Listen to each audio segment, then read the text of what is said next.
Anytime the government is involved in something, the price goes up. The lockdowns, I thought, were just a disaster for young people. What's the cost on that? I'm glad you got that, give that to us. You didn't actually win it.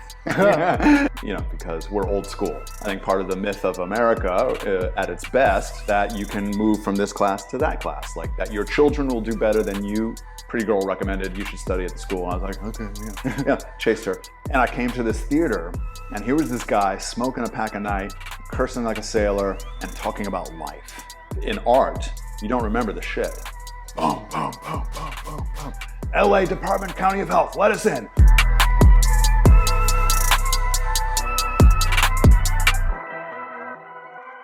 You teach acting. I teach acting, yes, at the Beverly Hills Playhouse. How many years do you do that? I've been part of the school now almost 33 years, so right out of college. Yeah. And I've been teaching for 20 of those, so a long time. Yeah. 2 decades. Yeah. Let's categorize, before we start, let's categorize the actors. There are A-listers, right? So A-listers are like Johnny Depp, Leo DiCaprio, Sure. Tom Cruise. Yeah. Then there are B-list. B-list are what? They are not as good as Tom Cruise, but they're... I don't think it's a matter of quality. I think it's a matter of how much money can they make worldwide. Yeah. So I think an A-list actor, can open a movie in China, in France, England, anywhere in the world. If that person is in it, it increases the likelihood that people are going to go see it. I think that would be an A-list actor. It's really an economic consideration more than a talent one. Taking nothing away from the talent of those people, they generally are very good, compelling, charismatic people. But it doesn't mean that someone who is B-list, C-list, D-list is not a good actor. So A-list, the list of these actors is like 20 or 30 actors max. Sure. I mean, I'll go with that number. The number of people who can open a movie and make sure that it's gonna see some revenue based on their presence in it worldwide. I'll go with your number. I don't have metrics on that, but I'll go with that. Sure.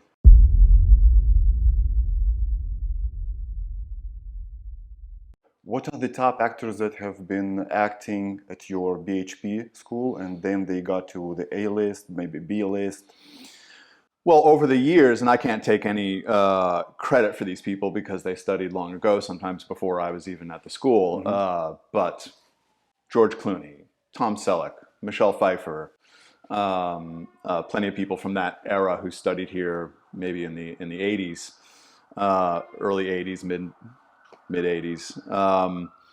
And then, more recently, if you saw the recent Top Gun re-release, the woman who played Phoenix, Monica Barbaro. One of the pilots. Yeah, she was a student of ours for a long time in San Francisco and then here in LA, and did a lot of work here as an actress to get better. And she's certainly right now on a rocket ride, so it's a lot of fun to watch her. So you need just one movie hit to start your career, right?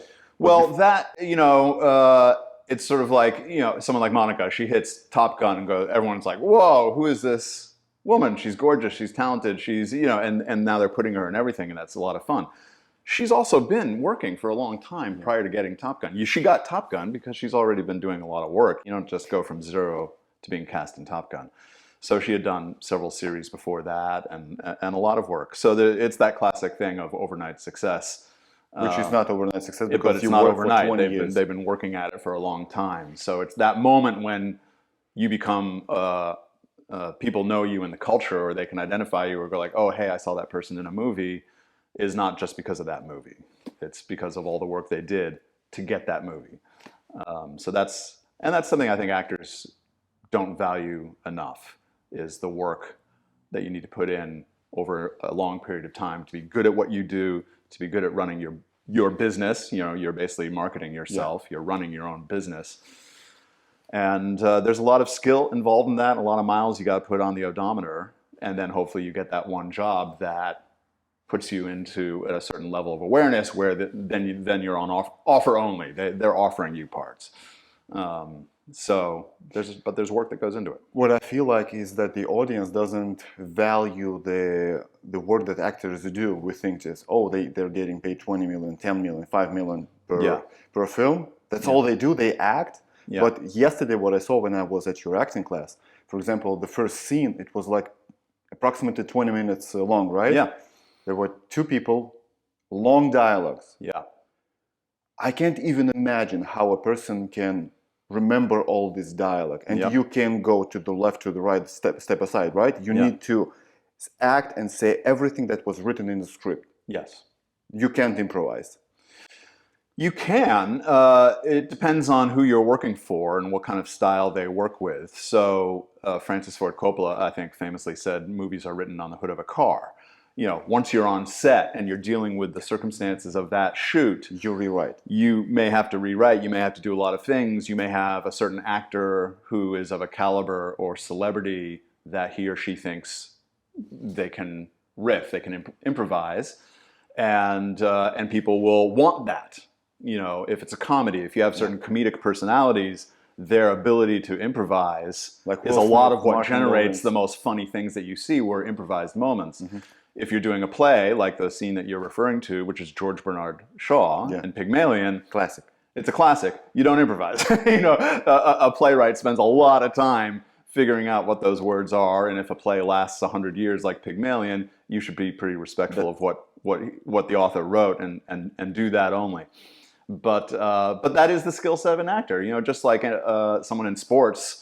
You watch someone play football, soccer, you know, you're like, how are they able to pass the ball 60 yards and it's on the ground and it's on a line and it's perfect and it hits them? And it's like, well, there's, you know, the classic 10,000 hours of practice. They've been doing it since they were 3.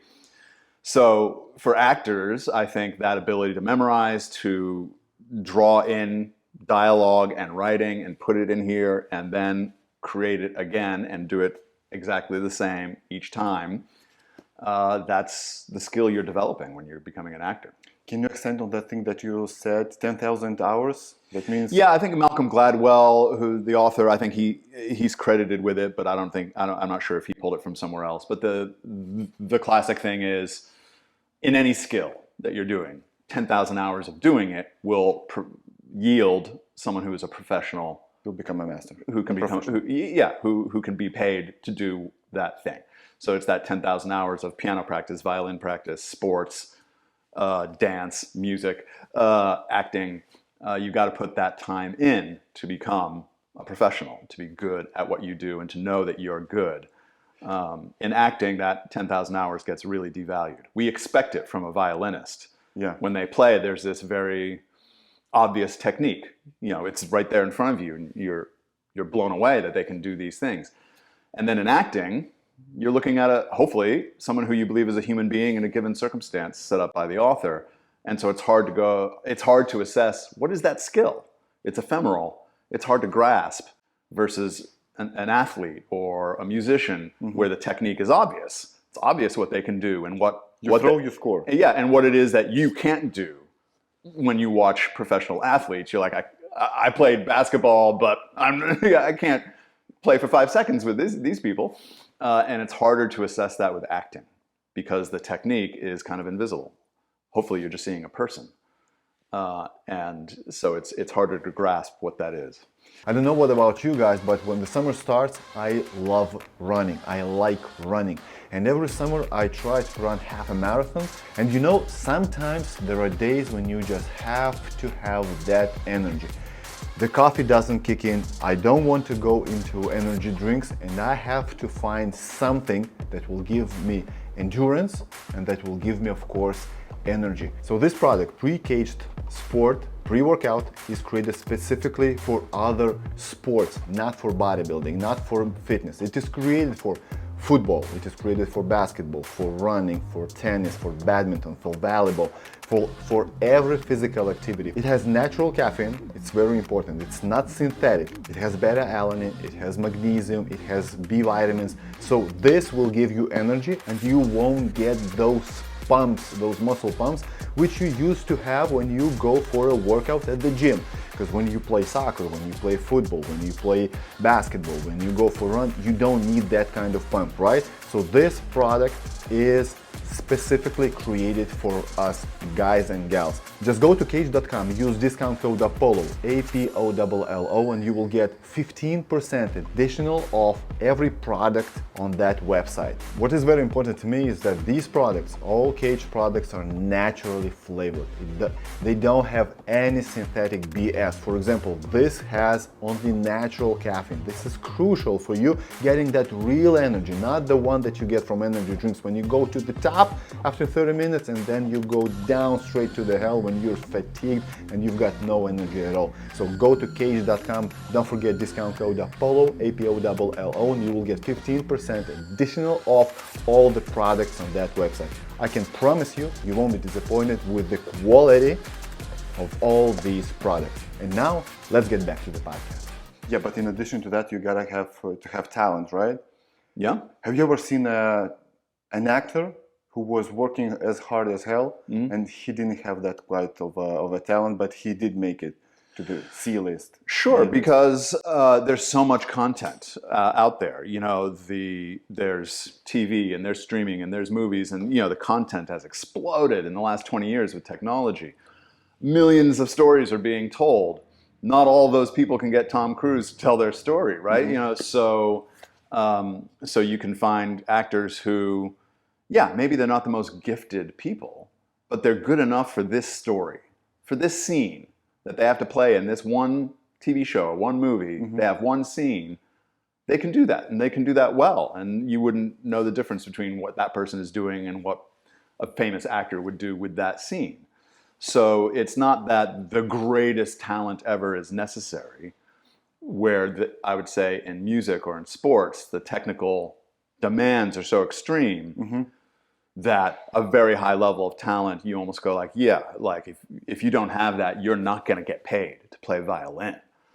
You can get paid to be an actor without having the highest talent, you know, without being Kate Blanchett or Meryl Streep. You can still be paid to be an actor. So it is different. The field of acting is different. It's more tolerant of a lack of pure talent than maybe other art forms.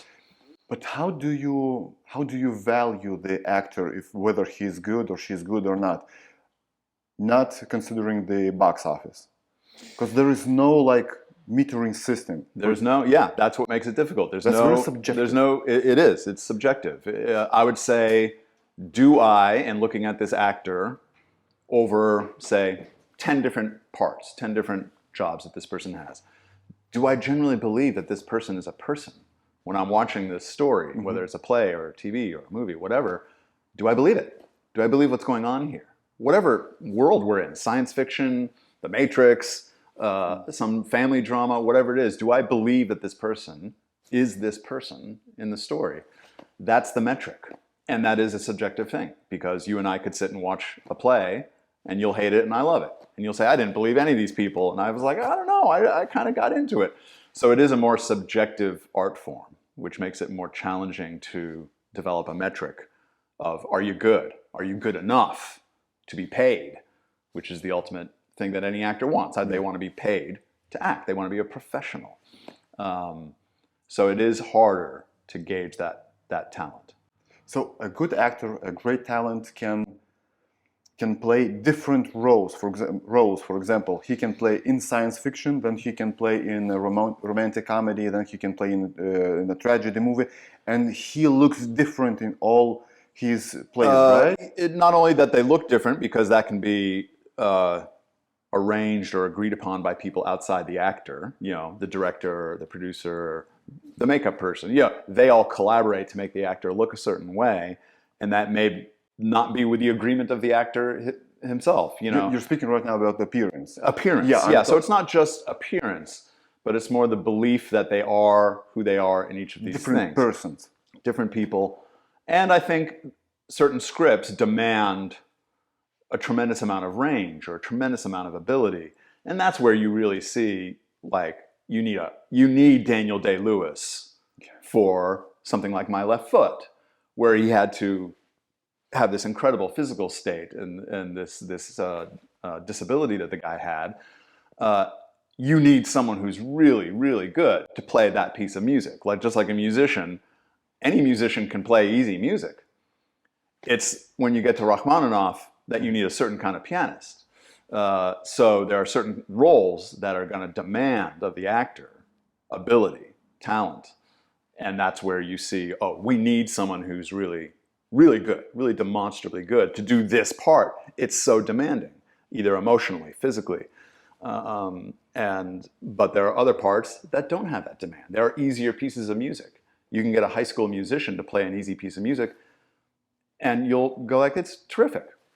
So it's a matter of evaluating these things. What is the role demanding of the actor? And certain roles demand only the best actors. And that's where you see the Academy Awards and the Tony Awards, and where you get to that level of achievement. It's generally because the role demands it. You have graduated Harvard, Yes. the Ivy League. Yeah. How is Harvard? For example, because I'm from Lithuania, I believe there are a lot of people watching this podcast that are not from the US, they are Sure. abroad. So they have heard of Ivy League, they know there are some universities that Yeah. that are in this league. There is Harvard, one of the top of all time universities. Can you explain in a few sentences how does it look like? It's a big university, the campus is big, how big it is, for example, is it as big as a shopping center? Is it bigger? Is it smaller? Harvard is spread out over, it's located in Cambridge, Massachusetts, which is right outside Boston. It's spread out sort of north-south, along the Charles River there in Boston. It is not a huge campus. If you go to UCLA or University of Michigan or one of these gigantic state universities in America, where you have tens of thousands, 100,000 students and staff, it's like a small city, or even a large city, some of them. And the Ivy League colleges are generally not that big physically. And Harvard, when I went there, it was 1,600 people per class. So that's whatever, 6,000 undergraduates. Some of these other universities have 10,000 in one class for 40 to 50,000 undergraduates. So they're not excessively large either in population or physical footprint. I think a lot of I would question the prestige that it is given, but a lot of the prestige of those colleges has to do with how long they've been around, hundreds of years, some of them, and the famous people, politicians, scientists, artists that have come out of those universities sort of help develop the reputation of excellence. But I also believe a lot of what a college gives you or could give you is mostly based on what the student wants from that and how hard they're going to work. So someone who doesn't get into Harvard, and most people don't, can go to another college and be equally or more brilliant, effective, a productive member of society. So I'm not someone who believes that a Harvard degree confers upon anyone anything other than that which other people see when they're like, oh, you went to Harvard. But I personally don't believe that. What do you think of colleges, universities after 2020? So, for example, Harvard, when the pandemic hit, Harvard was going They all shut online. down. They all shut down. They charge the same amount of money. Yes. So they charge the same amount of money. They sit on tens and tens and tens of billions of dollars. And then they got still money. charge. And then they got money from the government. Yes. Huge money from the government. Huge. And then they charged the undergraduates. Well, it's not just Harvard. I was, here we get controversial. I'll be controversial here. I disagreed with the notion that you had to shut down universities and schools for young people when young people under the age of, young meaning under the age of 70 pretty much, had very limited risk associated with this flu virus. So I thought that was a tragedy that they shut down education for young people. And the fact that they were then charging the same money for people to go online and get depressed and stay at home, and they were denied. Particularly, I felt bad for like high school seniors, college freshmen right there, 18, 19 years old. I mean, they missed out on their senior year of high school, prom, graduation, all of the things that come to you in that time, and that it only comes once. That first year in college, when you're on your own and you meet people and you're building friendships that may last a lifetime, they were denied that. And I just thought the price paid for those lockdowns was way higher than the value of the lockdown. And we're going to And know so about for that. university, which was your question, I thought it was tragic. And we're going to know about this, the outcome in 10 or 20, 30 years They're from already now. seeing it. I mean, there are already articles that kids below the age of college are not gaining back what they lost. They still have high absenteeism, lack of focus, lack of test results. I think it was a disaster. Just a disaster. You've got 3 kids. Yeah. So what do you think? They should go to college or not? Let's have an exception if they want to be lawyers, doctors, architects, and etc. You are hitting exactly what my wife and I talk about, because before the pandemic, my wife went to UCLA and then has a business master's degree there. I went to Harvard. We came from families that valued education, and you went and you go to college and you do your 4 years. But now with the pandemic and seeing what they did, and then seeing culturally and politically what's going on and what are people studying there and how much it costs. Yeah. So by the time that my oldest even goes to college, and if it was a 4-year college, that's going to be $500,000 for my daughter to go do 4 years of university. That's a big, $500,000. yeah. That's once you're all in with travel. So for Europeans, that's crazy amount of money. But when all in, travel, food, some spending money just so they can buy pizza. Once you're all in on it, that's not just tuition. That's just all in. 100,000 per 100 grand per year. Yeah, Roughly. I'm factoring in that the prices just keep going up year after year after year, like they do. So that's my rough estimate. That's a huge amount of money to invest. What is the return on that investment? What are they learning? So to your point, I think if you know you're going to be a scientist, you need those 4 years of science. My daughter wants to be a musician, a violinist. You need those 4 years of training. Really? Yeah. College, 4 years. Yeah, because if you're going to be a musician, you generally go to conservatory or a music-centric, intense place, and yeah, you need those 4 years to achieve what you want to achieve. If you're an athlete, if you know you're going to be a doctor, if you know you're going to be a lawyer, yeah, you're going to need those 4 years. Because you need a license. But the notion that a lot of people just go to college because that's what people do. They think that those 4 years will equal some amount of money that they'll be paid later on a job, and you're putting out $500,000 on that. I don't know. I would probably be more like, I would rather pay for an apartment. I'll pay for an apartment, $30,000 a year. You cover the rest. Get a job, learn about life, see how the world works, see what interests you, and if you come to me after a year or two and say, you know what? I want to do this. I want to get a degree in this. This is what I want to do with my life. Then we can talk about the investment in 4 years of education on that. But I think that might be a better way to go. And when I was growing up, a lot of kids went to trade school. They learned to become welders or electricians, or there were schools around where I grew up that were trade schools. And plenty of kids went to those schools and learned a trade and can make money. Yeah. Not everyone had to go to a liberal arts college for 4 years. And back when I went to Harvard, I think my senior year, it was $15,000 a year. 15. It's now 85 or something. Yeah, but that was 30 years ago. Yeah, but the rate of increase, the rate of inflation on education, because the government keeps pumping money into the loans, the student loans, and so that just creates, anytime the government is involved in something, the price goes up. So I think a lot of people are reevaluating the return on investment, ROI, the return on investment on the money spent for a liberal arts education. What are they really learning? Because a lot of it is just social. They're learning to exist on their own and deal with people without their parents around, and to feed themselves and do their own laundry and set their own schedule. Well, they can do that, and I'll subsidize an apartment, and they'll learn just as much. They can work, they can practice, they can learn from their colleagues. Yeah, and go out there, start interacting with the world. So I think education, and then we were talking before we started recording about technology. You can get the information from a 4-year Harvard education. You can get that online for free now, in a bunch of ways, including from Harvard. Yeah, you can take Harvard courses online. There are plenty of online universities that are highly developed, very rich programs. You can get the information practically for free. So now, really, what are you paying for? An apartment, networking, a Harvard diploma, and what someone's impression of a Harvard diploma means about the person who has that piece of paper.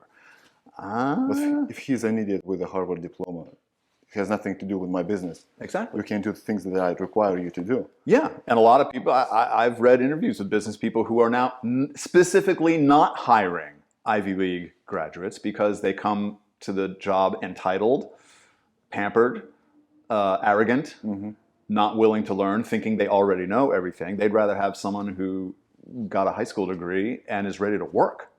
So I think we're seeing a big shift in terms of the value of education, how you get it, what it's worth, what does it mean for an economy, the current economy, and where it's heading.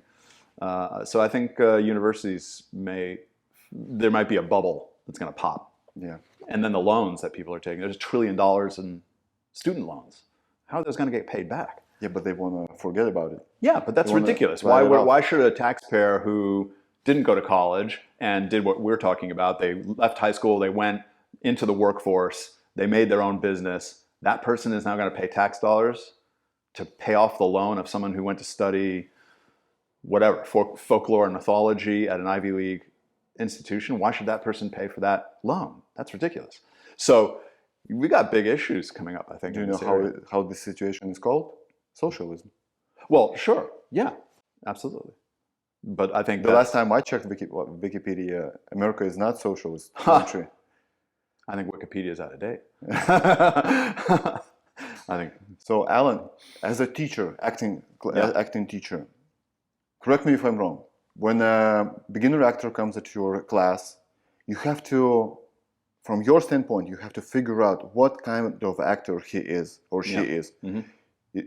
Is she capable of, or is he capable of acting this persona, that?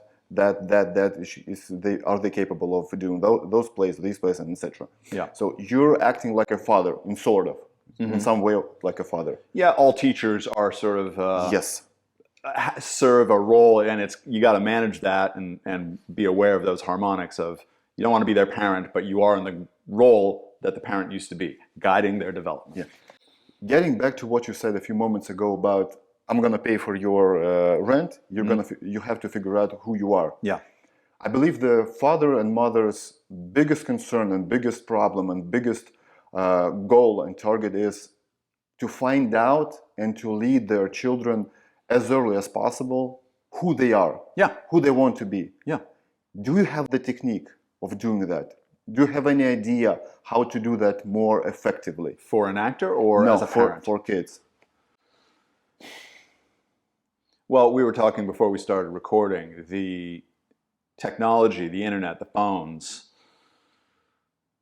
are good. There's good and there's bad. And I think parents really need to monitor the bad part of it, which is that they can just get lost in this thing. And, it's just stimulation, and they'll just look at it all day long. They have no discipline. They have no ability to know what's best or not, generally. And so I think part of that discovery, when you and I were growing up, I'm older than you, but we would be outside all day long. There was nothing to do. If you were inside, I was practicing the piano or reading a book. I was kicking the ball. Yeah, other than that, you're outside and you're figuring stuff out. The internet and the phones provide like endless distraction. They can sit there for hours and hours, all day long.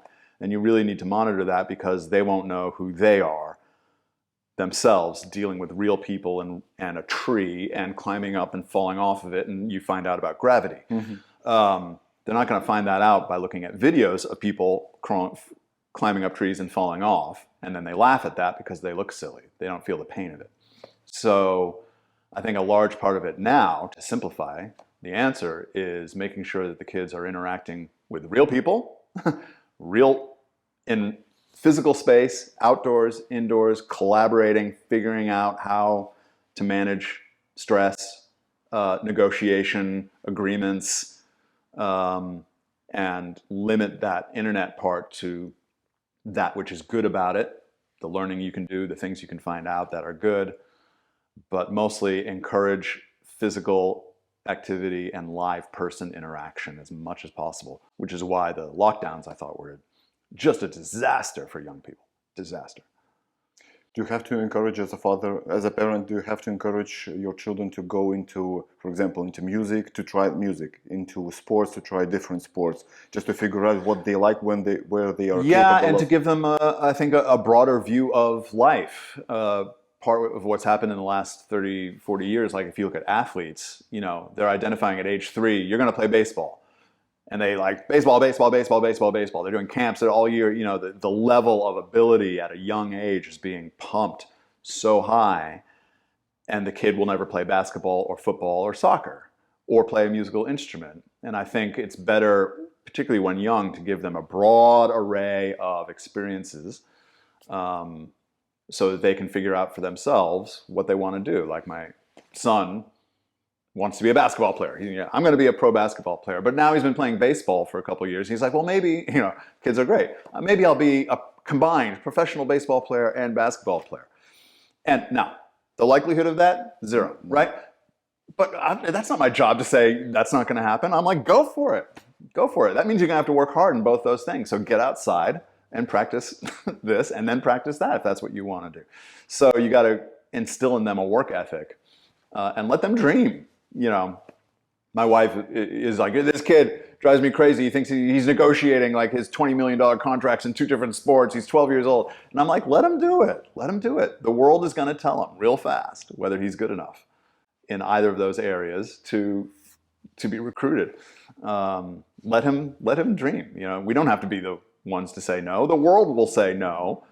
One way or the other. Competition. There's going to be real competition. Or the world will say yes, or the kid will realize what he has to do to achieve what he wants to achieve. So 2020 has taught us so many valuable lessons, one of which was, of course, we have to take care of our health ourselves. No one's going to take care of it but us. No one else but us. When the pandemic hit and the gyms were closed, some people continued working out just by doing exercise at home. They stayed in shape, and there were people that got in shape during the pandemic because they were working out at home. The other part of people, they refused to work out at home. The gyms were closed, they were sitting at home, working their jobs and not doing any physical activities. So there are 3 aspects of healthy living, right? Working out, which is physical activity, exercising. Number 2 is diet, and number 3 is, of course, sleep. 7 to 8 hours a day of quality night sleep. If you don't know what our brain is doing during our sleep, you just have to read or listen to the book that Matthew Walker has written. That's an incredible read. I highly recommend it to you. If you want to sleep 7 to 8 hours of quality sleep every night, you should consider trying using CBD oil. We've been using this CBD oil for more than 2 years right now, and we couldn't be more happy. Just 1 little dropper, 30 minutes before we go to sleep, and we have good night's sleep. We wake up refreshed, recovered, and ready to go every single morning. Go Green Hemp products are non-GMO, they're organic, they're third-party lab tested, and they're proudly made in the United States of America. Just go to gogreenhemp.com and don't forget the discount code APOLLO, APOLLO, because you will get 30% off all the products at the store at gogreenhemp.com. And remember, there are 3 keys to healthy life: exercising, dieting, and of course, sleep. Don't neglect quality sleep every night. And CBD oil from Go Green Hemp is gonna help you with this aspect of your life. Now, let's get back to the podcast. Yeah, but if we now have competition when you get a medal for just joining this competition. Oh yeah, that stuff. Everyone gets a trophy, awesome. The loser's trophy. Everyone gets a T-shirt. Everyone gets a thing. Everyone gets a trophy. I hate all that stuff. I'm old school enough that, my wife and I will be like, I'm glad you got that. Give that to us. You didn't actually win, and we take it. When you actually win, we'll let you keep what you because we're old school. But there's a lot of that going on, like the participation trophy. Yeah. Do you believe that every human being on planet Earth has some certain talent? Not necessarily. I think every human being can find that activity or profession that they enjoy, that they feel they have a purpose in doing. But do they have that inside of them, undiscovered? Because a lot of people can't just discover this, and they live regular and happy, Yeah, I empty mean, I life. think it's a matter of opportunity, and there are certain societies where there's a sort of like a caste system where what your father was is what you will be. Mm-hmm. And culturally, it's not acceptable to move out of that and become something else.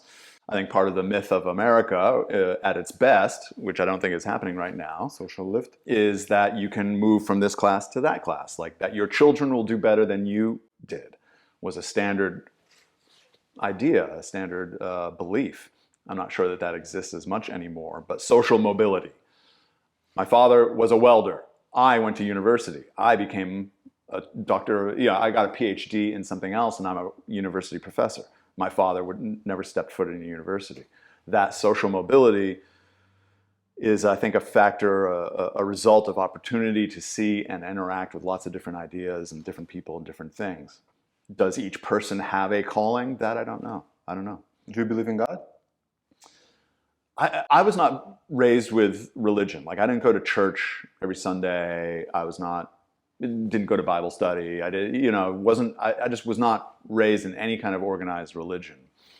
So for me, I'm not someone who on a day-to-day basis believes in a God that I identify and have a conversation with. But I think there are forces at work other than just what's in front of us. So I don't know if that constitutes religion or a belief in God, but let's just say I have no problem with and I'm interested in those people who have those beliefs. I like those conversations. I asked you whether you believe in God or no, because when people believe in God, I believe they think that God created them with some sort of talent. Yeah. God created me with a purpose that I have to do. I have something in myself. Maybe I'm an athlete, maybe I'm a musician, maybe I'm an actor, maybe I'm a doctor, a lawyer, and etc. And what I believe is every human being on the planet Earth has a talent. Yes.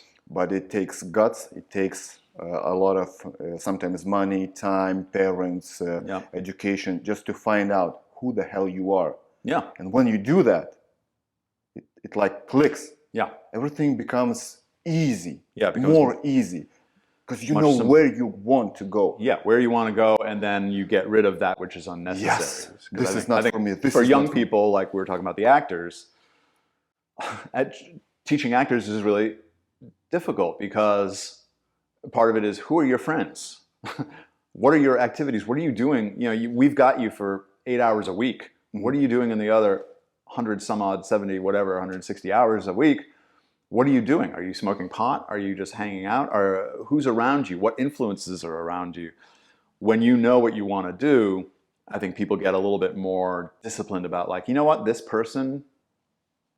Smoking pot won't get me to that. It's not going to get me there. Mm-hmm. These behaviors are not going to get me where I want to go. But unless they know where they want to go, they don't know what's blocking them. It's just life coming at them. And people want to be liked. They want to be part of a tribe. They want to be part of a group. If that group is involved in activities that aren't really effective, they won't see that until they see that it's an obstacle to a goal. So it's about identifying that goal, whether that's God-given or something that they discover on their own without that belief system at work. I think once you identify a goal as something you enjoy doing, that can change everything. Is it hard for an actor to identify himself not as a leading actor, but that he is a supporting actor for his life? For example, we've got so many supporting actors. Yeah, well, we talk about, it's part of what we talk about at the school here. We put it under the frame of casting. What is your casting? Is your sense of yourself in your casting, is it going to match what the industry probably is going to expect from you? Mm-hmm. And that can go all sorts of different ways. You can have the most beautiful woman, the most handsome guy, and they don't believe that about themselves. And so they don't put themselves in certain roles that the industry, I think, is going to say, like, you're a leading lady. You should be in these kinds of parts. Ditto, you can have someone who thinks that they are Tom Selleck, George Clooney, or whatever, Cate Blanchett, and they're really better suited to solve smaller story problems. And they can take that as, not insulting, but almost as their dreams are being cut down. Yeah. Because we're saying, listen, you may not be the lead part, at least not early on. but I don't think, and I don't want to get it too much into physical metrics because there are plenty of like Danny DeVito, the least likely guy to be a movie star in the The world. And he was charisma. hugely successful and massively charismatic. And like, but looking, you wouldn't go like, oh, that guy obviously will become a success as an actor. So it's not about appearance, but it is about what you're best suited for. And it takes a while to develop that. And it's challenging in the current, everyone's so distracted that they can put in the time. You know, when I said originally, the 10,000 hours, the time in a class, this class, some other class, to find out about yourself and to find a teacher you trust to talk to you about that, and finding those roles where you go, see what you can do with something like this, and then it clicks. But actors will want that revelation in a weekend. You know, they'll take a 3-day workshop, and then another 3-day workshop, and then take 5 months off, and then go back to a cold reading workshop, and then this workshop. Everything, training has become, there's a chapter in my book I called Pixelation, like training has become splattered like a painting, you know, like that painter, and it's hard to get them to grasp one concept and follow it through for a while to learn about themselves. They want it now, like now. I did a scene. Where's my part? Where's my TV job? It's like not going to happen. Speaking of supporting roles, can you guess the actor whose movies got the most money in the box office? If they combined all the movies that he was taking part in. Do you mean in history? Like, do I know this fact that you know? I don't think so. Burt Reynolds was like, I think to this day, the #1 movie star for the longest amount of time. But I don't know. Box office wise? But I don't know if it's Tom Cruise. I don't know. People would probably say Tom Cruise, and you're going to tell me it's what? Samuel L. Jackson. Samuel Jackson. So there you go. He was taking part in Marvel movies. They grossed like $1 billion, $2 billion. Oh yeah. Because there's all these huge economics involved in Marvel and comic book world. So if you tap into that, the amount of money goes crazy. Yeah. So that doesn't surprise me. So you would think of maybe Schwarzenegger back in 1990s. He was maybe Will Smith. He was a blockbuster man. Yeah. He was grossing a lot of money. But no, just a supporting role. The guy gets in the movies that hit. There are movie hits. Yeah. And almost everybody knows Samuel L. Jackson. For example, everybody knows Steve Buscemi. He's a great actor. Yeah. Never a leading role. Boardwalk Empire. Yeah, but incredible role. But yeah, but that's to me is the fun of the business. Is you never know. You just never know who's going to make it. And so sometimes people are like, why don't you tell an actor, you know, who maybe is not so good, doesn't express that much talent in the class, like why don't you tell them that this isn't for them, that this career is not for them, they should go do something else. And I'm like, that's not my job. My job, even if I have that opinion, they're not paying me for that opinion. They're paying me for advice on how to get better, on how to achieve what they want to achieve, and how to achieve what it is that it's possible to achieve. They're not paying for my opinion like, I don't think this is for you. You're not that talented. And then you never know, because sometimes the black sheep will go out there and make a ton of money and become very successful. And you got egg all over your face because, you know, the number of stories of like some famous actor who's like, yeah, my first acting teacher said, you're not going to make it in this town. You're not good enough, blah, blah, blah. And they go on and make $1 million every year. So you try to not make that mistake. Let's get back to yesterday's acting class. Yeah. So the first couple that were playing a play, how do you say it? Yeah. They were having an English accent. Yes. That is so crazy to me, how actors can have accent. Yep. Because the first 5 minutes I was like, I can speak English, I can understand English, but more of American English. Sure. What the hell are they talking about? Like 80% were not understandable for me. Yeah. Then I was asking my friend Yeva, are they Americans or are they English? No, they are Americans, they have accents. Yeah. How do they do that? Can you learn this? And how long does it take to learn accents? There's no one answer to that. An accent is learnable. It's like anything else. You listen to tapes, you know, I think that you want to find someone who you go like, that is how I want to sound, and then just listen to that person talk and talk and talk in your car or whatever, and you just start to match. There are teachers who specifically will coach on the issue of accents, because there's not just an English accent. If you go around the UK, there's like 50 different accents. So they can put an accent to a certain square mile outside of London and put you in that square mile based on how you do certain things. So so it's just a skill like anything else. How can a violinist play Bach and the most romantic, modern, crazy stuff? Like, they adapt to the needs of that composer, right? Yeah, but these are styles. But it's something that you can't play Rachmaninoff like you play Bach. You've got to adapt to it. Now, there might be people who are more suited to play Bach and don't like all the emotional chaos of Rachmaninoff, and they focus more on Baroque composers. But it's learnable. It's just a skill. It's learnable, and oftentimes you have to give the actors some grief because they didn't work hard enough on it. And sometimes an accent is necessary. It's necessary for that play, and sometimes it isn't. But it's just part of the part. It's part of what you're becoming. You're becoming this other person. They speak a certain way. New York accent, Boston accent, London, what part of London. That's part of what you're doing, is that ability. It's part of what you're selling. It's in your toolkit. So yeah. It's learnable. It's learnable. Well, the other thing that kind of shocked me yesterday, because I'm from Lithuania, okay? Yeah. Europe differs from the US in many aspects. Yeah. But I believe one of the biggest aspects that those two continents differ is you swear, you cuss. And it's normal for Americans, right? For example, if we cuss, we swear just in a dialogue, we're having a conversation, a chat. Yeah. I believe that's normal. Lithuanians, Europeans, German, English, they all swear.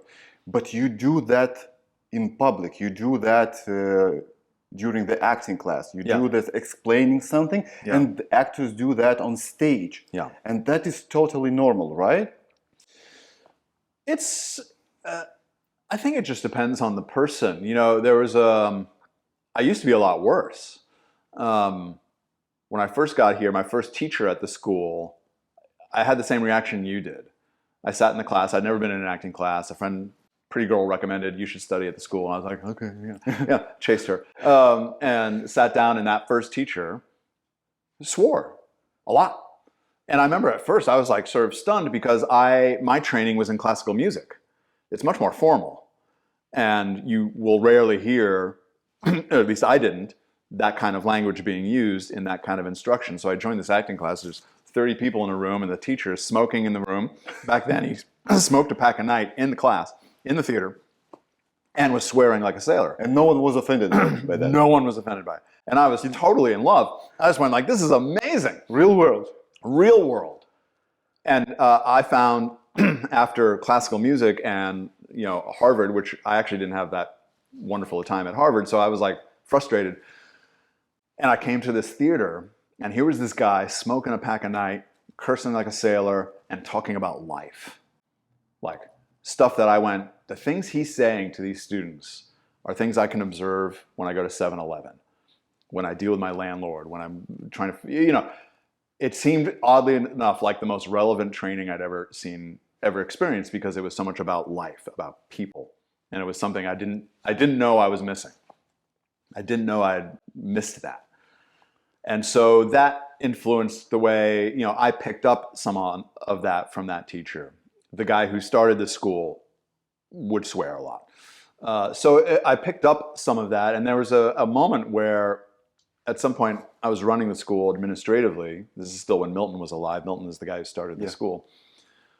And we did surveys of like, what were people into, what did people like, what people didn't like, just to see what was going on. And someone wrote back to me. They took exception to my language, and he was an older guy, older than I was, and he said, you don't need to do it as often as you do it. And for some reason, I liked this guy, and the way he said it to me in this thing, I went, I think he's right. So you're actually getting a filter. I try to do it less often. I used to swear a lot more. And there are other teachers who probably swear more and swear less. But, I try to have this place be about free speech. Speak what's on your mind. If you're frustrated and you want to swear, swear. I'm not offended by it. And then I use some of that language. It's not something I think is good or bad on its own terms. If there was someone who was like, I want to teach and not say it. I had a teacher once that I corrected because I went in to watch him and he used the F word literally every sentence. Every sentence was, can I use it on the podcast? Yeah, of course. Yeah, it was sort of like, so fuck, you're fucking coming in and then you fucking say this. And then it's just like, fuck, man. Like, what the fuck is going on? So you're over here and it's like, fuck. Well, this guy's fucking coming in and fucking telling me, and I was listening. I went, whoa, it's way too much. Like, he didn't realize how much it was in his vocabulary. So I actually corrected him. I said, I think you got to listen to a critique. And he listened to a recording. He had no idea. He was blown away. Really? He called me. He was like, I'm mortified at how much I swear. He goes, thank you for calling it out. He had no idea. That's the same like people say, just like that. Yeah, or the word like with kids. Mm-hmm. And I pick it up just because my kids say it. Mm-hmm. And then I have to try to autocorrect myself because the kids will be like, it's just like. There'll be 10 of them in a sentence as they're trying to figure out what they want to say. And if I hang around my kids, I'll start doing the same thing. And I figure, say that again without the word like 5 times in the sentence. So it's just discipline in terms of how you express yourself, having a thought and being able to say it without a bunch of pollution. What's interesting is with swearing, because I speak 3 languages. So my native language is Russian, the one from Lithuania. So I speak Russian, I speak Lithuanian, I speak English. Yeah. I speak a little bit Polish and a little bit un poco. I studied Russian at Harvard. Really? Yeah. That's great. Yeah. Я говорю по-русски немножко. Have you ever watched movies in Russian? No, because native Russian speakers mumble. So it's such a difficult language to learn because it's like Latin. It's the endings of words and it's word order, and that communicates a lot of meaning. And then you listen to a native speaker, and I was like, I studied for 3 years. You need to, like with any language, you need to go somewhere and immerse yourself and be surrounded by it to get your ear to start to associate and pick out these things. But I never did that. I should have gone to Russia for a year on a study program, and then I would have gotten good. But no, I can't. It's very difficult to understand. That's crazy because Russian is my native language. Yeah. And when I meet foreigners and I ask them about the Russian language, they say it's so hard because, for example, English language has 24 letters, right? Yeah. Russians have 33. 33. And you have 2 verbs for every verb. Yeah. And the 2 verbs are totally different. And it's all about context. Which verb you use, that was the one that, like, when I was studying, my brain is going to melt. There are 2 totally different words that mean the exact same verb, and it's all about context. Come on. In English, you've got a word, for example, jack. Mm-hmm. It means a million different things. Yes, 20 meanings. So no, I'm not saying English is any easier. I was just going like, as someone studying a language, it's not a romance language. Going from English, I studied French in high school. Pretty easy. Really? Pretty easy, the Romance languages. You get to Slavic languages, Asian languages, then you're doing the heavy lifting. So my point is, in Russian, I watch a lot of content in Russian. Yeah. I have watched a lot of movies in Russian. Yeah. So in Russian and Lithuanian, you can't swear in the movies. Even if an actor says "fuck you," because there's the censors will say no, and there is no chance you're gonna swear in the movie. Yeah. But for example, in the U.S., there are ratings, right? If that's rated R, you can swear, I believe, limitlessly. Yeah, probably, but and even in PG-13, you'll see 1 or 2 times some you can of that. swear. Yeah, there's all sorts of like codes, and there used to be in the old days like what's called the Hays Code, which is about kissing. A married couple couldn't be in bed together; they had separate beds. That was back in the 40s and stuff 40s? like that. Like very strict, and not just language, but content. What could be seen? So throughout history, there have been like the artists and then the censors, and what you can or cannot get away with, and what's good for other people to hear. That journey has been going on for a long time. Speaking of Hollywood back then, yesterday you were speaking about Marlon Brando, Yeah. legendary actor. Yes. What do you think of his roles, especially about his role in Apocalypse Now? Do you like the movie? What this movie? I liked the documentary about the making of it better than the movie, Really? because I mean the movie is a classic and it's an iconic film. Is it a masterpiece to you? It's a I don't know. I'd have to watch it again. I haven't seen Apocalypse Now in a number of years, and sometimes my opinion of things changes as I come back to it in a different time. But I remember when the documentary came out, which I think Coppola's wife made or his daughter, Yes. I can't remember. Wife. That to me was riveting. That to me, like the making of The movie? the movie was the movie. And Coppola said it himself when it premiered at Cannes. If you remember his speech, he says, making the movie was like Vietnam. Yes. We had too much equipment, too many people, too much money, and we went into the jungle and we went insane. And he goes, it wasn't a movie about Vietnam. It was Vietnam. And I thought the documentary was what really brought that to light. Brando was, apparently a nightmare. He wasn't supposed to, he showed up hugely overweight.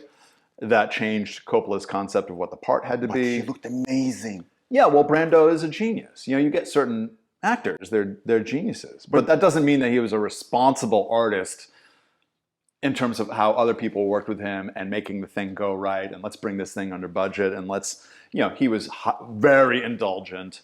And His role was just in like a dark place, his face only like a yeah, half. well, it's based on the Heart of Darkness, and Yeah. so yeah, that's a combination of Coppola and Brando. But you see the documentary, whole days would be lost with Coppola over there with Brando trying to figure out what the heck was going on. So Coppola lost 40 pounds, I believe. yeah, well, to make a movie like that in the middle of the Wow. it's maximum stress. And it lasted for how? Oh, they 18 shot months? forever. They shot forever and ever and ever. Just so that's part of the lore of the movie. It's part of the. You're not just watching the movie. You're watching the movie with an awareness of what it took to make it. So that's why I thought the documentary, for me, it was more interesting. Do you have an explanation why do certain movies can last for decades, like Apocalypse Now? Because I've watched Apocalypse Now for the first time in my life last year, 2022. Yeah, It was like 50 years yeah, when it premiered, yeah. and I enjoyed it. I couldn't tell that this movie was made in 1972, but some Yeah. 70s, Yeah. 68 maybe even. Yeah. Do you have an explanation why do certain movies last for decades? And other movies, I'm not talking about the Marvel movies, comics, comedies, etc. They don't last even 1 decade. Well, I think there's a natural, when you look back, you only remember the best. So we look at now and we say, they aren't making movies like that anymore. But we won't know that until you go forward 50 years and talk to a future person who's your age in 50 years and say, what movie did you see that was made in the year 2020, 2015, in this era, for the first time? They go like, this movie, whatever it was amazing. They don't make them like that anymore. So I think there's a natural filtering process. You always look to the past, and in art, you don't remember the shit. You don't remember the stuff that was just total garbage. It disappeared. It didn't attract attention. The things that last by definition are generally the things that are probably better and had something about them. But I think that era of the late 60s and the 70s, this golden age of filmmaking, when technology was moving, there was a lot of artistic freedom and a lot of money was being spent on people like Coppola and certain filmmakers who had, I think, very specific visions. Lucas, Scorsese, Spielberg. And also the market was different. They were making movies not for the entire planet. Now with For the US? yeah, with the global market now, that's why Marvel. It China. feels like Marvel and comic books are 80% of the movies being made because they need to make money around the world. What appeals around the world? A movie like Apocalypse Now is not going to appeal to everyone around the world. And a lot of interesting movies in the 70s are not going to have that appeal. But back then, you had certain producers and even studio executives. It was not so corporate. You had individuals who had a vision. So someone looked at Coppola and said, I'm going to give that guy the money he needs. He's an artist. He's going to make something. So you had a combination of filmmakers, executives, money, and culture aligning to, I think, make movies to make art that were really works of art, and were not, and those works of art could make money. And I think nowadays an artistic film almost is, it's not going to make money. It's going to flop. So you have to do that. You go like, I'll make the artistic film only if I can make Marvel, which will make $500 million. That gives me my profit, and then I can fund this over here. Mm-hmm.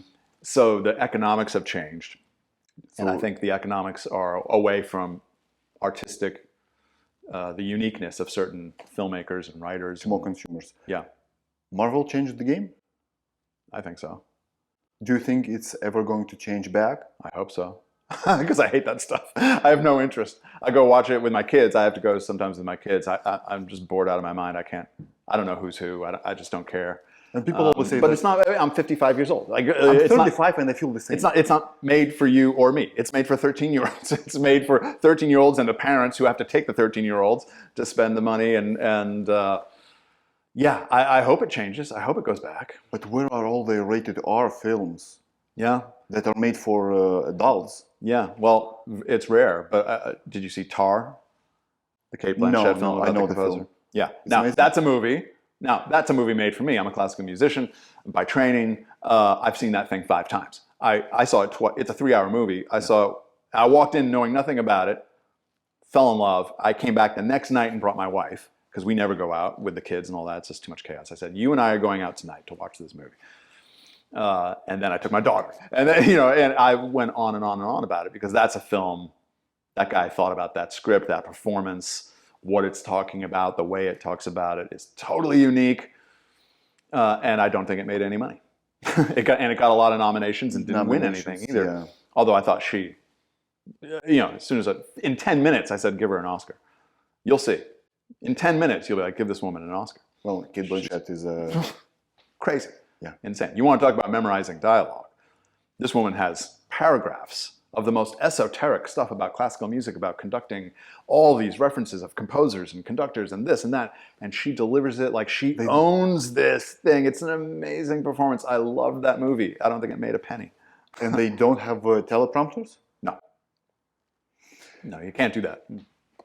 Similar thing to this is, have you seen the movie 1917? Sam Mendes? Yes. Yeah, I thought that was like, I was very happy that movie got made. Yes. See, that to me was like a movie of the 1970s. Yes.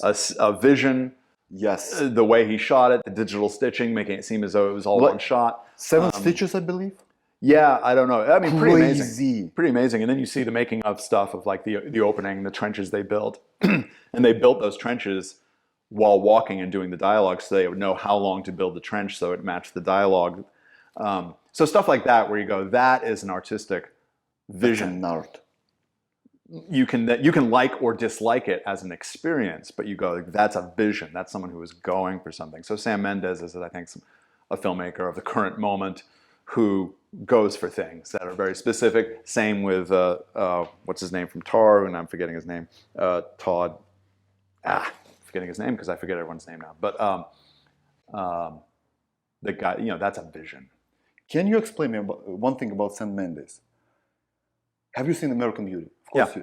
I mean, not since it came out. I think I saw it once, maybe twice at that time. That's a great movie for you. Yeah. Can you explain me what is so great in this movie? Because I think it's a great movie, excellent movie. Mm-hmm. But I can't explain why. That's okay. It has nothing in it. But when you watch, you get inside of that situation. And I think that was his first movie, Oscar. His first movie. Now the thing is, he's a stage director. He's a theater director in England. And I think that is part of it, because when you're dealing with theater and plays, like you saw last night, you're like, that's a 20-minute scene. Mm-hmm. They were controlling it all on their own, mm-hmm. They had to memorize it. There's something about that live experience, controlling an hour, 2 hours, even sometimes 3 hours of consecutive time with no technology other than the lights and sound effects. It's just the actors and the writing and the director who who set it all up. There's something about that experience that's different. And if you're trained in that experience, which is why we do the training the way we do, that translates to film better in terms of controlling time, controlling dialogue and how long it can take to do certain things. I think there's a different mindset that, but I remember reading an interview with him, and I can't remember who was mentoring him. If Spielberg looked at something, some famous director looked at his early footage, and they had to do a bunch of reshoots, and they said, see, you're not quite doing this. And for, like, I remember Mendes, if I recall, said, like, suddenly it clicked how to design a scene. And I think it was Spielberg who said, this is not working. This is not working. And they went and did some reshoots to make sure that it was flowing. And I guess for Mendes, having done all the time he did in theater, everything started to click. And so he does things in a theatrical way.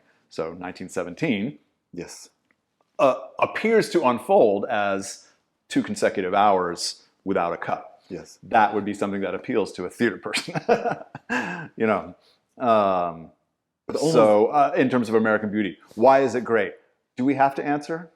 I don't think we have to answer it, because then we just become, like, I become some authority figure who says, here's why American Beauty is great. It's because of Kevin Spacey's performance, and the thing that it's great because it's great to you, and you don't have to have an answer for it any more than you have to have an answer for listening to a piece of music and it makes you cry. Why? I don't know, because it did. Because it plays the strings of my soul, like the music. Yeah. For example, and you don't need an answer to all this stuff. I've always actually disliked the level of analysis that is applied to certain things. And, you know, like Tar, people would send me stuff like, oh, you should listen to this interview, listen to this thing. And sometimes I'd be like, I don't want to. I want to have it. It totally affected me. I loved it. I had a, total sort of crush on Blanchett's character. And I just want it to be that. I don't need to know what she said about the making of it or what Todd said about the making of it. I did watch some of them, and they are interesting. But sometimes a piece of art just is the artwork. Why does a painting in a museum, one of them, you go back and you stand in front of it for an hour? Why? Do we have to answer that? Isn't the fun not having the answer sometimes? Maybe you're right. Yeah. Similar to this is Tarantino's movies as well. Sure. Almost no action, but the dialogues, they're so simple. Yeah. But you listen to him and you feel every word. Yeah, he writes, his dialogue is so distinctive and so much fun. But you want to talk about a guy with 10,000 hours. He worked in the video store. Yes. He knows every movie ever made. He's watched all of it. He knows everything. So compete with that level of knowledge and then go make a movie. Yeah, but it was before he was making movies, like before 1990s. Yeah. He was already knew everything about everything. But he's on top for 30 years. Yeah. Yeah. I remember myself watching a trailer for his recent movie, Once Upon a Time in Hollywood. Yeah. And I was thinking, what is this movie about? Yeah. I'm not going to watch this shit. No, I'll watch anything. Then I just play like 2 hours. Boom.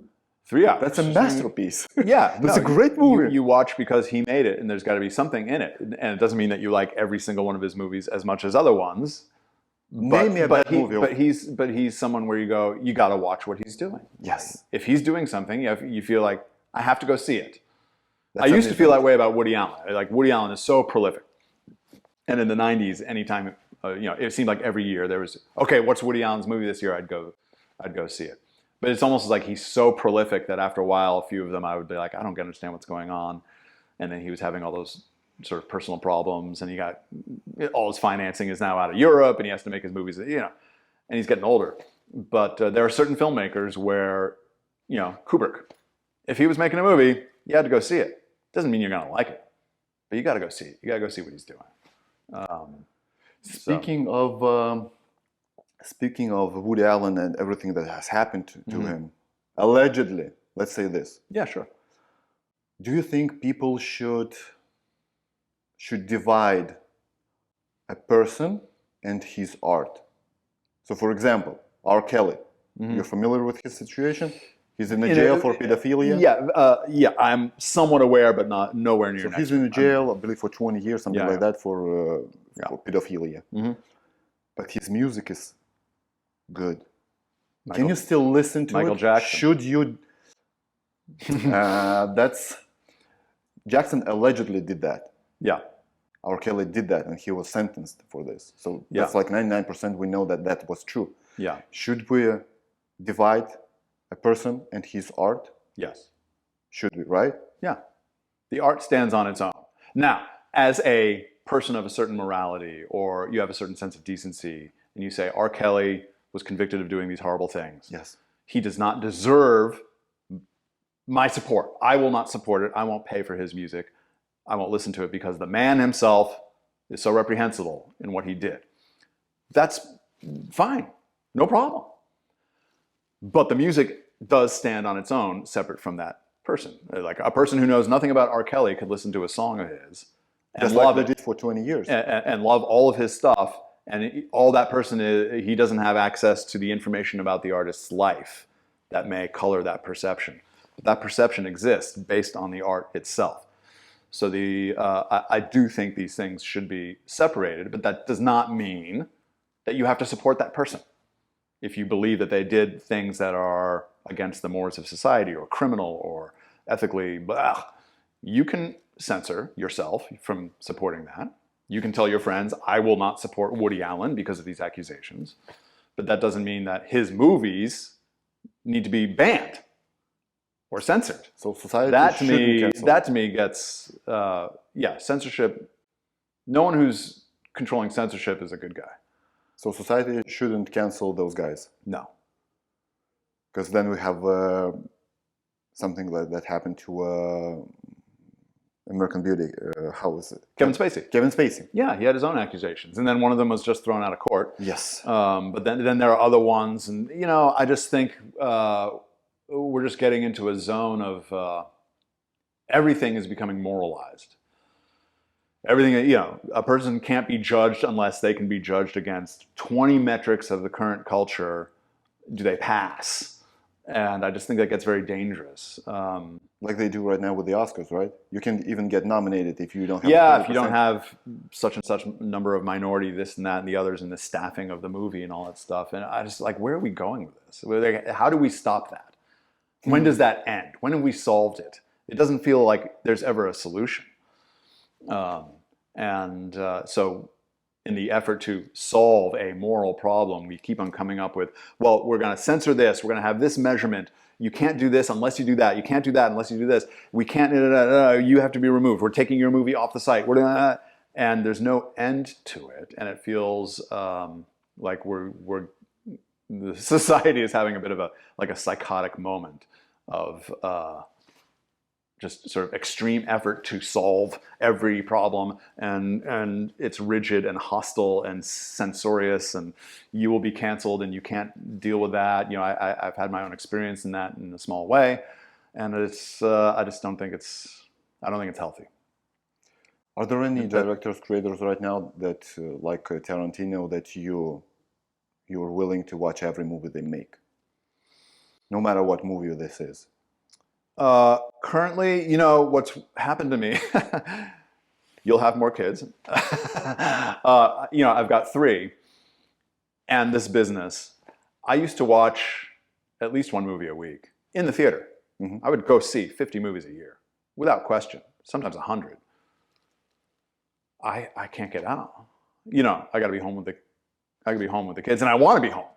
So it's not just, oh, dude, I want to get out and see a movie and I can't.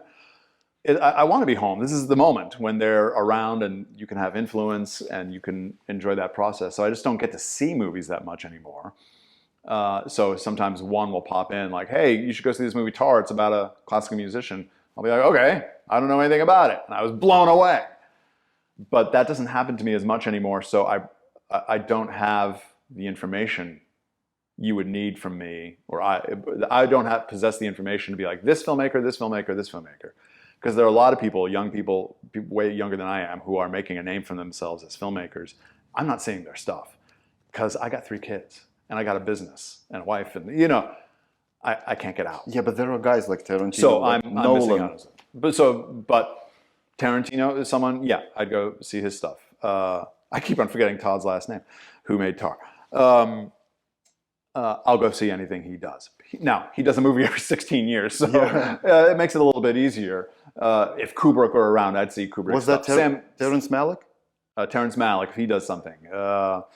Sam Mendes, I'll go see it if he's doing it. But these are just my choices. This is coming from my frame of reference and my age and what interests me. There are people who are connoisseurs of horror who go crazy for certain horror filmmakers who are doing things in that space, and and it's like opera. Like, people who are opera aficionados, like Callas, not the 1972 recording, but the 1973 live recording at La Scala, which no one has. I have it. That's people are like that about horror, which to me is one genre of stuff that I'm really just not that interested in. It's just not my thing. So there are filmmakers in that area who will come out of that and go and do other things out of that genre. And I don't know anything about them. So I just like to be self-aware about what I know and what I don't know. So when you ask, what filmmakers today, I'm probably going to name people who most people would be like, that's a dinosaur. It's a fossil. What about this person who just did this thing? And I'll be like, I haven't seen it. I'm too busy. I don't get to the theater as much as I want to. And then we had the pandemic, and that screwed up everything. Let's get back to acting. Yeah. Do you have an explanation to one more thing? Sure. Let's get back to like 1950s, 1940s, and the movies of that time. If you watch that movie right now, you will see that actors are not like acting. They're kind of a pretending. Yeah, acting changed. Why? What has changed? Well, you had silent movies. That was another era. But you got to look at the history of acting. You had silent movies where emotions were... Just yeah. Yes. Did you ever see Singing in the Rain? It's one of the Yes. greatest movies ever. It was funny. It's one of my favorite movies of all time. It talks about, that's the subject material. So then technology moves. Sound. So now you have to take all these gestures that were considered what acting is, and now they have this other thing, which is you're going to talk. Well, if you can talk and do it well, you don't need this. So acting had to move with the technology and people's perception of movies, and and acting as an art form has moved. So you'll see, not all of them, but yeah, you'll certainly see way more what we would call presentational acting. Yes. In that era. And then in the 60s, you hit Brando, James Dean, Montgomery Clift. Certain actors and filmmaking started to change, and a certain naturalistic style came in that was more emotional, more interior, and not as presentational. And now we, I think, accept that as good acting. It hasn't moved much since then in terms of, there's this new thing that everyone is into. It kind of went from silent movie, phony nonsense. You got the talkies, and people were adjusting to what style. If I can do this, if I can talk, and you can hear my voice, this stuff becomes unnecessary.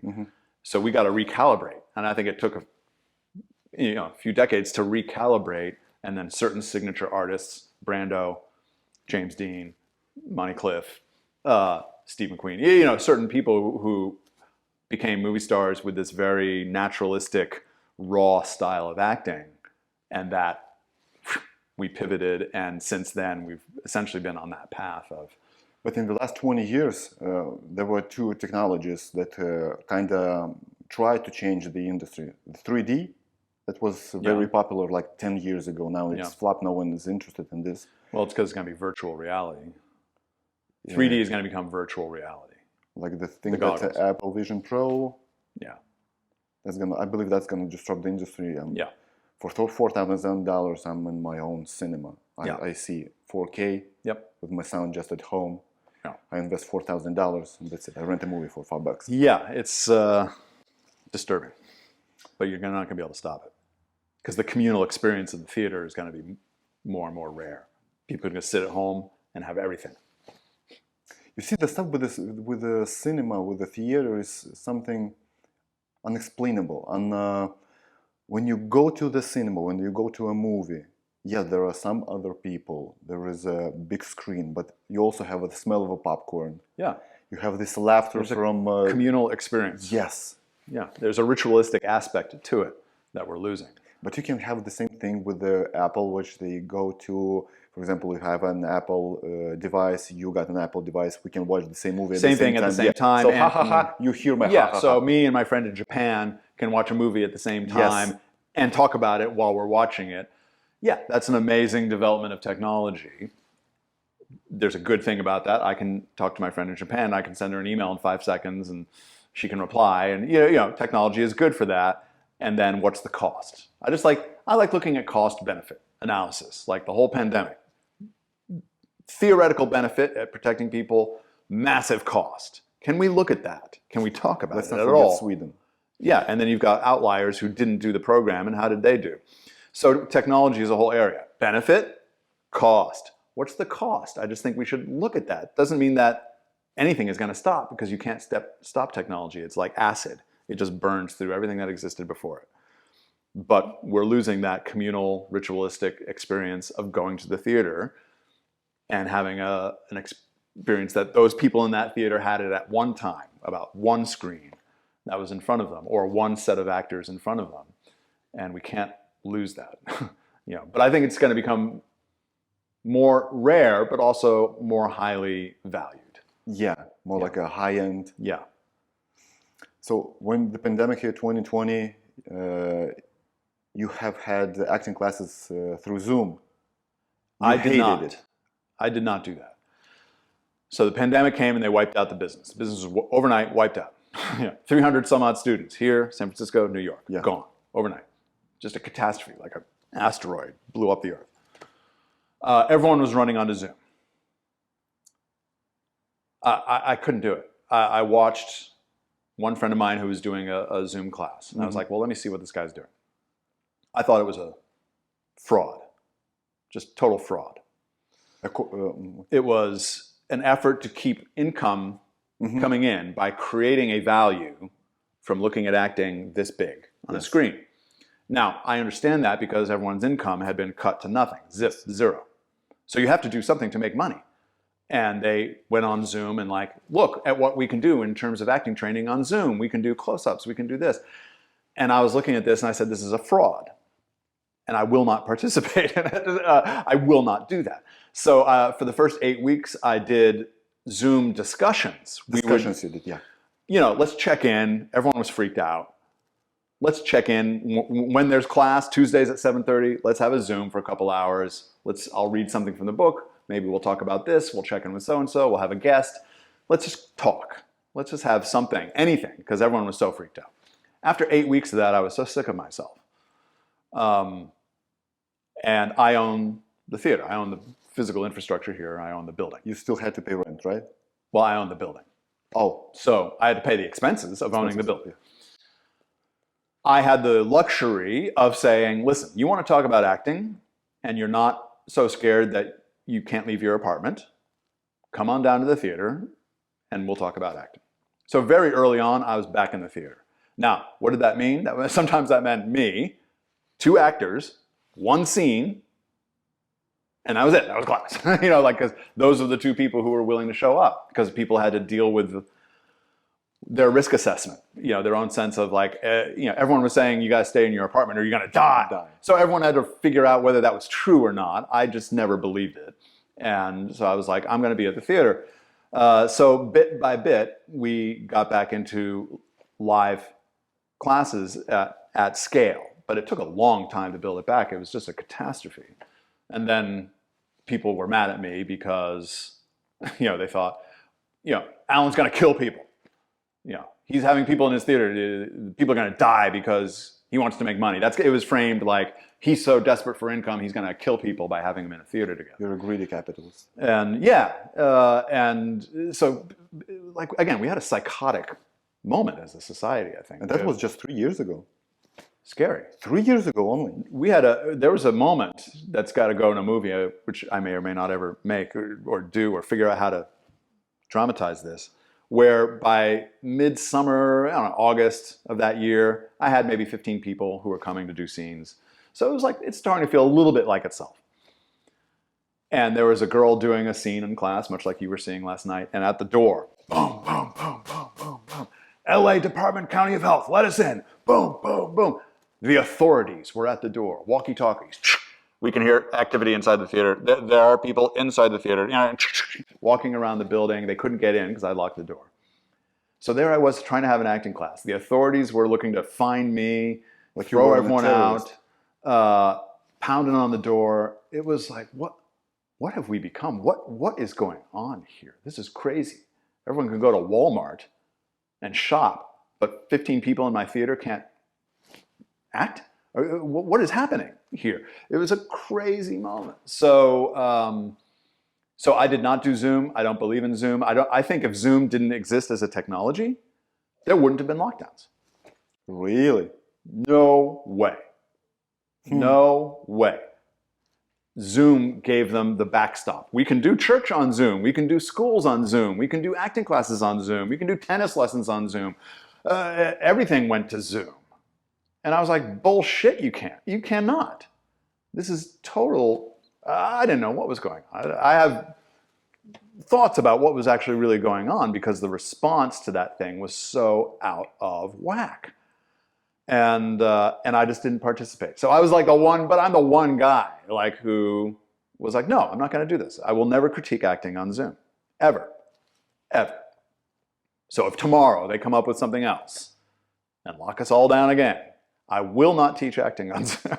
No. I'm not going to do it, just as a matter of principle. Now imagine you've got this Apple Vision Pro thing for $4,000. Yeah.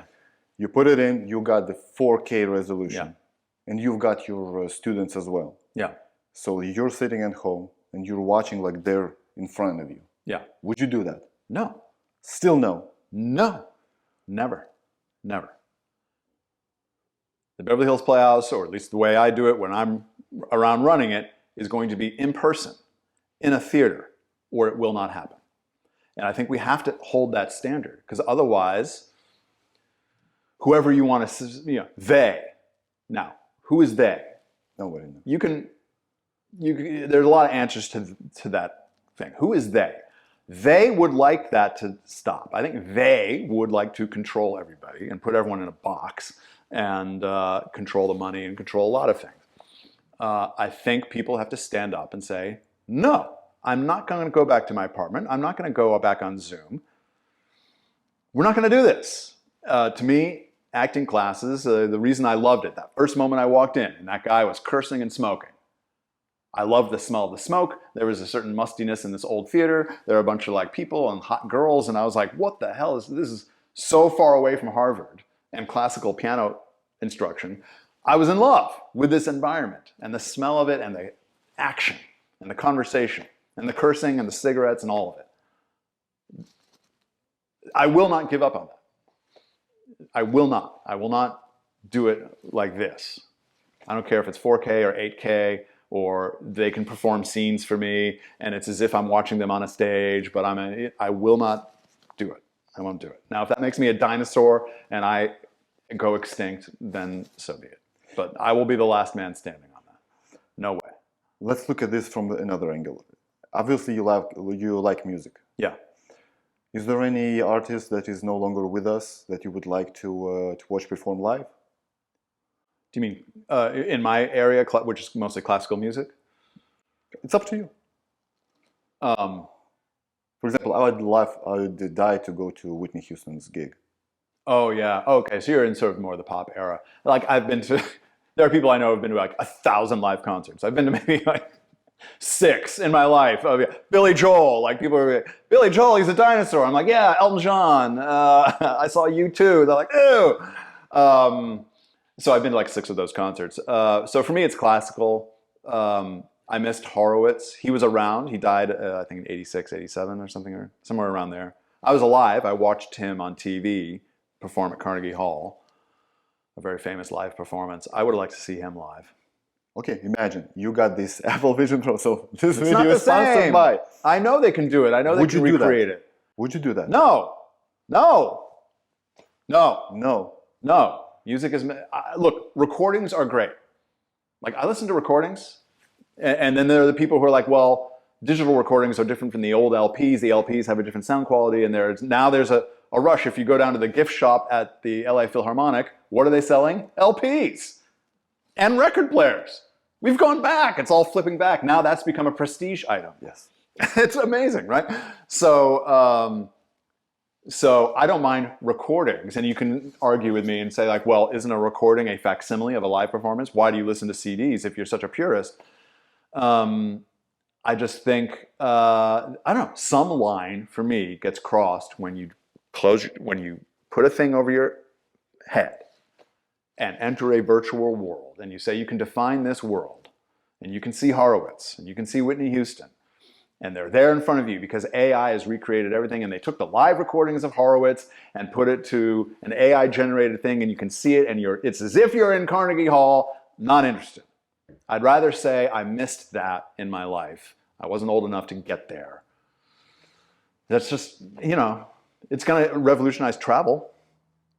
Why travel to Vienna when you can download Vienna and walk every street? You can go into but you can go into stores. They're going to have it that you can go into stores and you can buy things and walk every street in Vienna and go listen to an orchestra.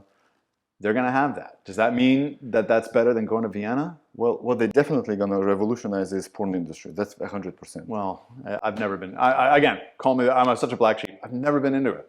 It's never been of the slightest interest to me. Again, I like the live. I want the live action. You know what I mean? I'm not into watching other people do it. It's just not doing it is cool. You like people watching doing it on the stage. Yeah, but you know, that's Porn is always the technological leader. Yeah, you know. Okay, I'm gonna have a final shot at you with this technology. Do you have your parents still alive? Are your parents still? Okay, let's imagine. Yeah. You will upload everything you got of your mother, about your mother. The photos, the videos, the sound recording, etc. So there is a technology, it combines everything. Yep. You put on these glasses, and you can have a conversation with your dead mother, father. Yeah. Would you do that? You can have that conversation now. Why do I need all that crap? You can have it visually. I can have it now. You could almost I can close my feel eyes if I wanted to and have that conversation with the dead. You know what I mean? Like, that's a matter of imagination. Why do I need technical gadgetry and a battery pack and a thing and an upload and a thing and a this and a that? Now, this is just me. Again, I'm of a certain age. I'd rather look at the photos, and I'm cool with digital photos, and I got all my photos on my iPhone, and I can flip through and have a little nostalgia trip about when my daughter was 5, and it'll do a little slideshow, and that's cute. I just think, what's the cost on that? Let me ask you a question. On that very proposition, you can put on goggles, upload the photos and experiences and the voice, and have a conversation with your dead father. What's the cost on the current experience? Well, I believe it's gonna become true 100%. It's a matter of time. Like, it's going to happen. 3, 4, What's 5 the years. cost? I believe it's gonna fuck people's minds. The dad or mom is okay. No. Just imagine. Yeah. Your daughter dies. Yeah, exactly. You won't People get out are going of to get this. stuck Yes. on grief. Man, I got They will goosebumps. become addicted to grief. They won't move on. Yeah. And part of life is death. And part of dealing with that is moving on and having the memories and having the scar tissue of whether it's actual physical death or just the death of a friendship. Like, I've had that experience more often. Like, I'm having a weird time in my 50s. Like, friends have been very easy to lose. The pandemic blew up dozens of relationships for a number of different reasons, where it was like an amputation. I've likened it to an amputation. Like, you feel like they're all there. They're not there. They won't respond to you. I don't think they give a shit. They have their stuff happened. And it's like this thing that I felt is gone, but you still feel the nerves of it. Phantom pain. Right? So there's that kind of death too. There's like living is dealing with things that were there and now things that aren't there. Sometimes physically, because they physically died. Sometimes the relationship dissipates, and like an old girlfriend or, you know, who you never talk to again. You were together for 3 years and you never talked to them. Like, I'm fascinated by why that happens and why friends disappear. And what the play that I'm working on as a playwright is dealing with that. I think you lose. What's the cost? You lose the growth and the maturity and the moving on-ness of it. If you can put on glasses and just go back and talk to the dead, I think everyone's going to get stuck there, frankly, and they won't grow. They're going to just get stuck in grief. I don't think that's a good place to be. So, Alan, the last question yeah. on my podcast is always the same. So let's assume that the most powerful man in the world is the President of the United States. Mm-hmm. Let's assume that you become one. And once you become the US President, the Secret Service comes at you and say, hello, Mr. President. Yeah. Now you can have all the answers in the world. You can ask us everything and we will tell you the truth. What would be the first question you would ask the Secret Service? Okay, I become president. I get to have access to all the information. All the information. From all the history of the humankind. That's a good question. What would I want to know? I can't, it's not so specific. I mean, part of it, I think I would imagine a lot of people are saying, like, were there aliens, right? Exactly. That's the number one answer. Have they come? You know, yes. And there's a lot of action about that right now. There's a lot in the news about, like, destruction. Let's call it this way. Do the military, do they have information? There's a lot of talk about this, like more than when I was growing up. Like right now, there's a lot of stuff about aliens. So I know that's the number one answer. I would be more interested in, like, what have we really been doing since World War II in the area of finance and banking and the intelligence services. I would like all those memos, because I think that is a big story that's actually impinging around the world right now. Is, like, I think the global finance system has gone off the cliff. But, you know, in the cartoon, like Wile E. Coyote, he runs off the cliff and then he looks at the camera and then he falls. Yeah, yeah. I think we're at the moment where we look at the camera and we're about to, like, and I think that's been building for like 80 years, certainly 50 since coming off the gold standard. I would like to know what has really been going on there. But I think there's a lot of interesting things that people don't know about the banking and intelligence and what we've really been doing. Who really controls? You say the president is the most powerful person in the world, and you would probably argue with me the same way I'm arguing with you. That's why I say, let's assume this. Let's assume this, because I don't think that's true. I don't think these political leaders run anything. I think they're the servants of people who get them elected. That's what I would want to know. So, do I become president? Will they give me that information? I don't know. You're saying, as part of the question, they will give it to you. That's what I would want to know. Who really runs the show? Show me the offices. I want to know. I want to see those memos, because I don't think the politicians are running the show. You think you could handle this information? Sure. Do you think public would handle this information?